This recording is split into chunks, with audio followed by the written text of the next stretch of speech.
Hi everyone, ఈరోజు మనం హిందీలో కొన్ని వర్డ్స్ అండ్ వాటి మీనింగ్స్ తెలుసుకుందాం. చౌతీ కక్ష, 4th క్లాస్. శైతానీ, మిస్చీఫ్, అల్లరి చేయటం.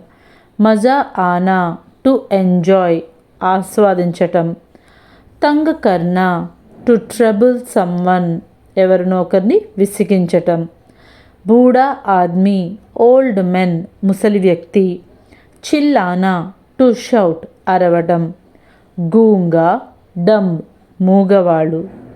బహరా, డెఫ్, చెవిటివాళ్ళు. అకేలా, ఎలోన్, ఒంటరిగా ఉండటం. సమయ్, టైం, సమయం. షర్మిందా, అషేమ్డ్, సిగ్గుపడటం. షైతాన్, మిస్చీవియస్, అల్లరివాడు. సబక్, లెసన్, పాఠం. ఆదార్ కర్నా, టు రెస్పెక్ట్, గౌరవించటం. I hope you understand. Thanks for watching.